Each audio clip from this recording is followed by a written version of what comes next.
One. Ladies and gentlemen, welcome back to the Stoverload Music Podcast. We're back again with another badass band and another brand new interview. Now, a lot of you new generations, you guys have been doing your homework, and I'm proud of you because you've been going back looking for bands like Alice in Chains and Smashing Pumpkins and Nine Inch Nails. And a lot of those bands are what paved the way for bands like the ones I have today. So I want you to welcome my guests today, and I'm going to let them tell you who they are. But overall, they are the Midnight Hours. Guys, welcome to the show. Hello, what's up? How you doing, man? Hey, how's it going? Going good, going good. Now, a lot of new listeners, a lot of new people are just finding out about you for the first time tonight. Introduce yourselves so they know who you are. I'm Royce. I'm the vocalist. I'm Kane. I'm the lead guitar player. Got the drummer. My name's Connor. I play guitar. My name's Jared. Nice to meet y'all. You guys have done some amazing work with your latest EP, Fragments, and I was binging the shit out of that today. And yeah, thank you. That means a lot. Yeah, it's very addictive because, as I said earlier, I get a lot of sensing and feelings of there was some Nine Inch Nails, some Smashing Pumpkins, some Alice in Chains influences in there. Am I far off from this? Well, I mean, it's kind of, we all listen to that. We try as much as we can to make it our own music. I mean, but there's definitely inspiration there. Yeah, I think between our music tastes, it makes sense for you to list those bands specifically as some inspiration. Yeah, we grew up playing that stuff. Yeah, 90s grunge. We were all over it when we were just starting out playing. So it makes sense. I mean, Royce, I could have swore I heard Billy Corgan coming out of you. Yeah, I get that a lot. So we all said that. It was on one track, and he identical voice right there. It was awesome. Yeah, we hear that quite a bit, actually. Yeah, we do. Every show. Every show. But that's good, though. I mean, at least, you guys are being identified by icons and guys that paved the way. So it goes to show that. Yeah. It hits the spot. Yeah, it's nice. Modern Smashing Pumpkins isn't a bad label either. No. Yeah, It's not a bad label. I wouldn't call it a bad rap. So. No, not at all. I mean, like I said, they paved the way and they're icons in this genre. And I'm curious, how long has the Midnight Hours been together? How long have you guys been doing this? About since 2020, but we really got like the ball rolling in maybe like later 2021. Oh, wow. So you guys are still relatively new. Yeah. How's that coming along for you guys? It started in a dirty garage full of tools and random shit. And Car parts, almond milk. I had like my truck parts scattered all over the place, but I had room for both the drum sets, the guitars, and some recording equipment. And I mean, we sounded bad back then, but the songs were cool. Like we were writing some of those EP songs back in the heyday of the garage, and then now we're here. So it's awesome. Yeah, it is awesome. No car parts here. And that EP is amazing. It really is amazing. Thank you, brother. Yeah, we appreciate it. What song was it that you guys were working on when you started realizing that, hey, we really are going to be a really good band? What song was it that did it for you? Probably Toxic. I'd say Can't Live Without. Yeah, Can't Live Without You was one of those origin songs. That was like the third or fourth song we wrote in the band. And it's just got bop. It's got words. We're sitting in the garage. That's one of the songs that we started in the garage days. One of the first songs that we've ever written together. And Kane just starts the riff, and I start the chorus melody, and it's just been history ever since. It was a very spontaneous writing session for that song. Yeah. Well, that's actually pretty cool the way that kicked off like that. I mean, and then, take us through the journey. I mean, it started with that one. What was the next one that started really gaining you guys more momentum? Connor should probably tell a story about how it actually started. What do you mean? Roy showed up one day and that's another story. Well, you mean the song specifically, like how we moved through the album? I think Toxic Love was the song in the Fragments album where we're like, holy crap, boys, like this could be it. Like I think it went Can't Live Without You, probably Wait for That Call. Then Somebody Help Me, and then Toxic Love. But Toxic Love took like a good 6-month time frame of writing it and then recording it to the finished product. Yeah. And it's really cool too because I was noticing on your EP how every song has a different vibe to it. Nothing stays the same, and I really appreciate that out of a band who likes to stay unique and original. Yeah, I don't like when you listen to a record and like all the songs sound very similar and like you're halfway through the record and you feel like you're still on the first song. Like I just try to stay away from doing that when I'm writing. He's unpredictable. Yeah. Well, that's a good thing though. That's really a good thing because I love those solos and that shredding that goes on in there. Yeah, that's that guy. Yeah. That's all this man. He's a madman, a genius on the sixth string. So it's safe to say that you guys have known each other for quite a while before becoming a band, correct? Oh yeah, so me and Kane have known each other the longest. We've been going to school ever since we were like 10 years old, Yeah. and we were in a like band class all the way up through all of our middle and high school years, and then we had a band back in high school, and then whatever, and then we started this one a couple years after graduating, and then here we are. So we've known each other quite a while. Are you going to follow it up with a story of that one time at band camp? Quite possibly. Funny enough, I didn't even go to any of the band camps. I was always working, but you know. I went and they were very anticlimactic compared to the movies anyway. So everything worked out then when Royce and Jared came into picture then, right? I mean, it seemed like it was like not a Cinderella story, but it's like everything just really came together. Yeah. It was like a puzzle. Like everything just fit.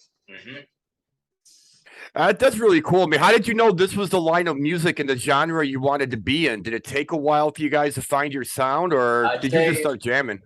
I'd say about 6 months into the garage, we're like, man, we're starting an original band. We got to be doing something different. And I was like, Kane, what if you mix a few different genres together? And then, like, literally, like, he just went rogue for like 6 months, and he comes back with Somebody Help Me. And what was it, like a draft of Toxic Love or something like that? Yeah, just like a halfway done version of that song. And we're like, yep, this is TMH. This is who we are, and we've just continue to grow off those foundations. It's hard rock, it's alternative rock, it's progressive rock. There's a little bit of emo in there. There's a little bit of hip hop with like the lyrics. Yeah, it's got a beat to it. It's it's all got bop. Every one of them, you just bang your head to all. You can find a handful of different grooves throughout each and every song, which is freaking awesome. I think personally. Yep, I do agree. Toxic Love changes.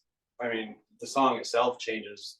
Yeah, the amount of transitions in there is unreal. And Royce does a phenomenal job putting lyrics over an instrumental like that to make a song that not only just like it's amazing on its own, and then Royce comes in and makes it a radio song. Yeah, you know, it's impressive. Yeah, to say the least. Yeah, I appreciate it. I appreciate all you guys. Well, I could tell you this much right now: the amount of listeners you guys are getting, and the amount of people that are paying attention to you, your music is speaking in volume. Well, thank you. Thank you, man.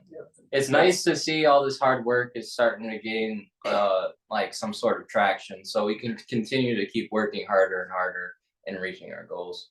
We're just being ourselves, honestly. Just on social too. We're just making these right now. We're on this kick of making, our songs and instrumentals against green screens, and Royce is running comedy reels, and it's not just music. Like we're just absolutely just being ourselves 100%. So I think that people like that part too. So we're not hiding behind fancy banners and all that stuff. We're out there. We're people.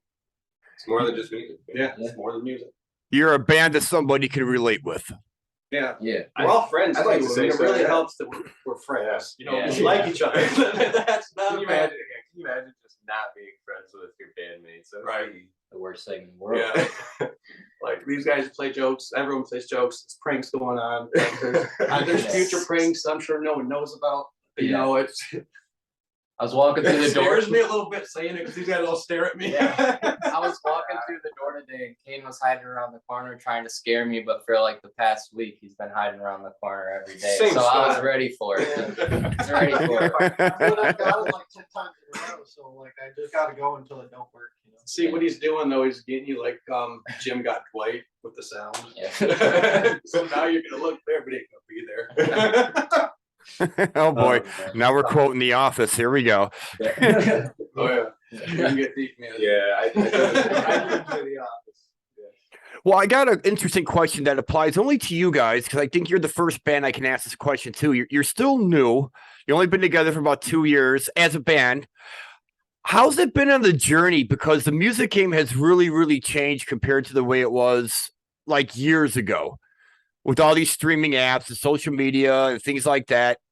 How is it for a new band getting started in this time and age? Do it. It feels Do it like the way we did it.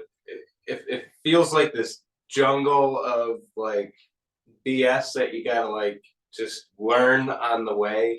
You think you know something, Yeah. you don't know something. Exactly. Right when you think you're on top of it, something just like sneaks up on you and you realize you missed something in the process or something. And now we know so much, but Yeah. we still don't know anything. Exactly. It's never ending. Yep. We'll just keep going. And And we'll it's- keep learning and we'll keep going. And it's still changing. That's the scary part is like it's just always changing. So you never know what's gonna happen next, I guess. Yep. Yeah, if you compare it to the way it was, say, back in like the mid 80s to the late 90s.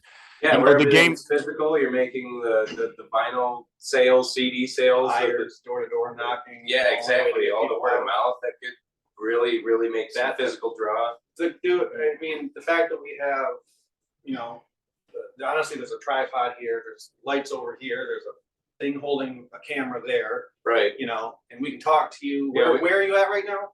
I'm in Green Bay, Wisconsin. We're in Michigan, man. We're across the lake. Yeah. We're not next to each other, and it's awesome we can do this. Yeah. This is amazing. This wasn't happening in the 80s. No, so. not even in the 90s. No. Back in the 80s, you try pulling something like this, you have to go through a lot of hell and a lot of Yeah. ass kissing and bribing and probably a lot of money to make something like this happen. Yeah. Yeah. And a So lot it of is VHS tape too. 1985. Right. Hey, we're not doing that bad. Yeah. But yeah, I guess it seems like there's a lot of ups and downs with the way it's changing. I mean, like we have the internet, it's great and it's an easy way to get out there, but it's just so hard to wrap your mind around everything that's going on behind the scenes. Yeah, Yeah. it's crazy. Man. Yeah, it's like a free for all almost. Because I've heard some people say that the Yeah. market's oversaturated and everybody's Absolutely. fighting for the attention. Yep, Yeah. exactly. So Yeah. what does the midnight hours bring that separates you from any other band out there? Attitude, Attitude. fun. I mean, we go hard we go hard in our shows. Yeah, I think overall we're just a bunch of chill dudes, but like when we're writing music, like the music aspect of it is that we're all like writing something that's just different from like what everyone else is doing. Like you go to like these radio stations, they're playing a bunch of bands, they all like you can't tell the difference, like they're overproduced. Kind of what he was And- saying too. An EP to get 3 songs that sound the same. Yeah, exactly. Right, Like, right. we're just trying to keep things raw and just original sounding, trying to come up with new ideas. We're Well, that's- staying unique in a saturated market. You can hear Yeah. the guitars. You can hear the bass guitar. You can hear the drums. You can.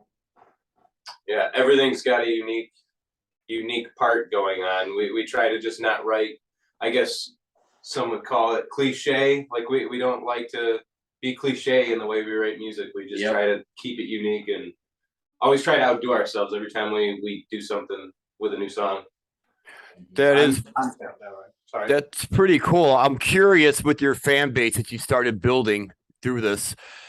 I can't imagine that you've probably touched and probably connected with a lot of fans that are really moved by your music. Do you guys get any fun stories about an experience like that? It's starting kind of to happen online. Yeah.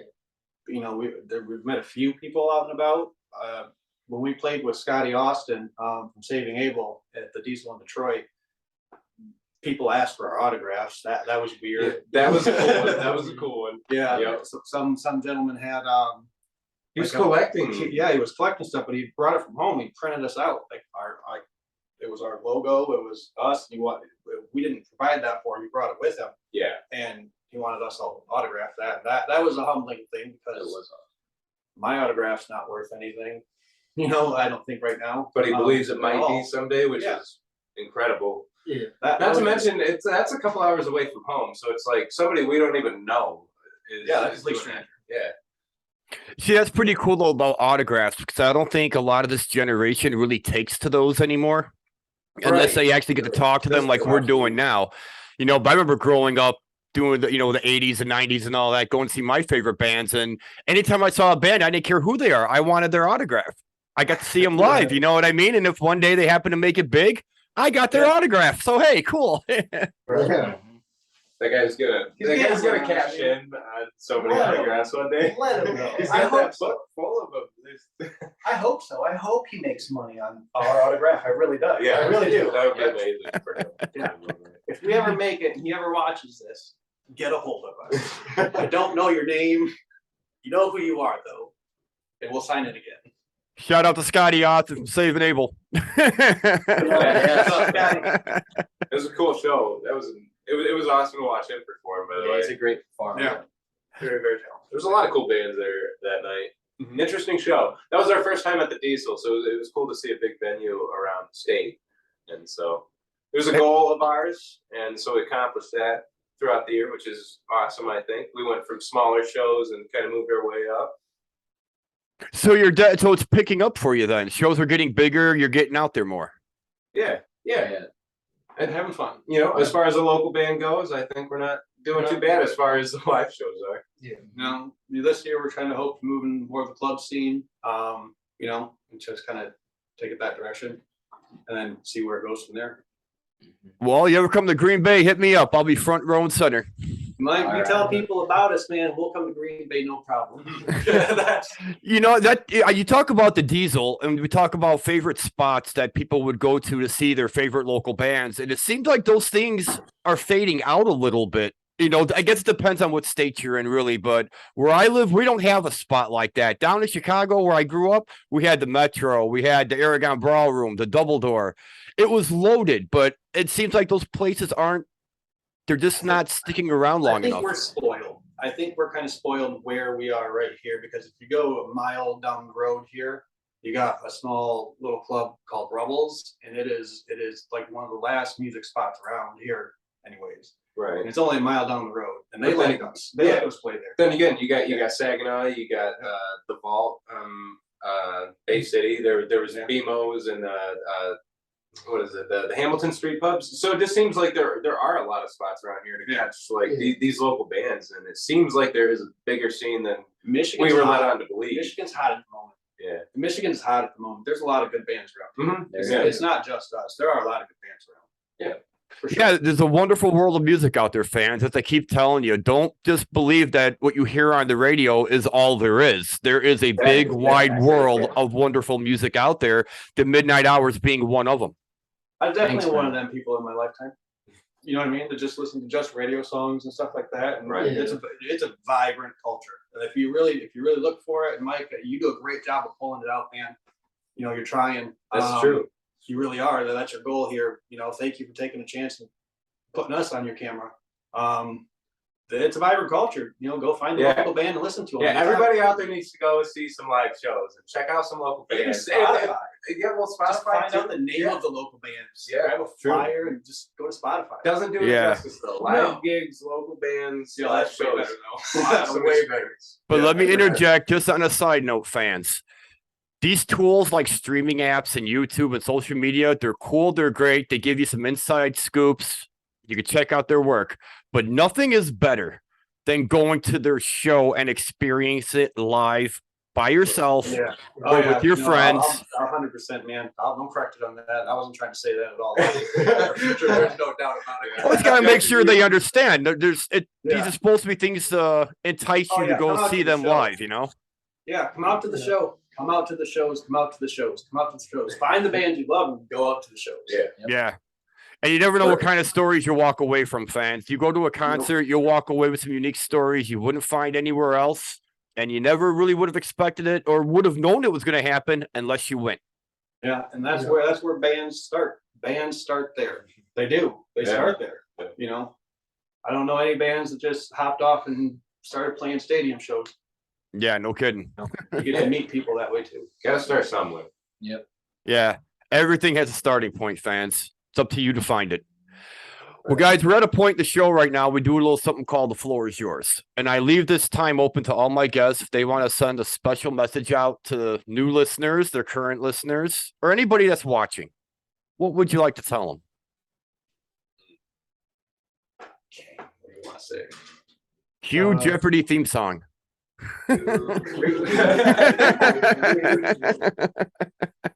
New listeners, thank you. Thank you for finding us. Thank you for listening to the new listeners. So that's what I like to say. Yes, we appreciate any support that we can get. It means the world to us. Yeah. A lot of blood, sweat, and tears put into our projects, and anything that we can get out of it, even if something just impacts your day a little bit, it means the world to us. Yeah. So that was pretty short. I think it doesn't matter how big or small we are at the moment or in the future. I think it's cool to just have our music out there for you guys to listen to. I think that's important. That's really good experience. Keeping new music alive. That's what we want to do. So thank you for the blessing of letting us do this. Yeah. Yep. 100%. Thank you. You heard it right there, fans. If fans want to follow you guys or get some of your merchandise, something like that, how can they do that? You can get merchandise on themidnighthours.com on our website.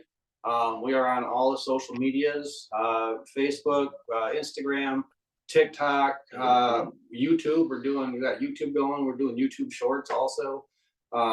Those have been fun. Basically anywhere you can go to find somebody, we're probably there. And we're doing something silly or throwing some music on and playing some songs. All right. Well, there you go, fans. I mean, this is one of those cool bands that it doesn't take a lot to figure anything out. All you gotta do is just ask, and it's pretty simple and to the point. Yeah. And that's how we like it. Yeah. You know, you want to talk to us, message us on social. You know, if you want us to come out and play, Wisconsin, Illinois, Indiana, we're fun. We're respectful guys. We love to come play some shows around the states there too. Like for sure. Anybody, get a hold of us and we'll send you your EPK and we'll, Fragments is our EP. Somebody else talk. Yeah, fans do get the EPK because I was listening to it today and I think I went through it like twice, the whole thing. It's a really good album. I recommend you guys get it. Yes. Thank you. It has a Stoverload Music Podcast seal of approval. I love it. Appreciate it. And they can get that on Spotify, Apple Music, Amazon Music. Most of it's on YouTube or all. I said, hey Alexa, play the Midnight Hours. You know what she did? She goes, you just can't live without you. I was so excited. It's official. Yeah. Well, that is awesome. Well, fans, as I always say, all good things must come to an end. And sadly, we have reached our mark for today. But guys, thanks a lot for taking some time out to come join us, talk with us. Let us get to pick your brain and find out more about you. We look forward to seeing what you got coming in the near future. Anything we can do to support you, you got it. Just say the word. Awesome. Just like, comment, share, subscribe. Yeah. Like, comment, share, subscribe. Listen to the EP. Yes. Just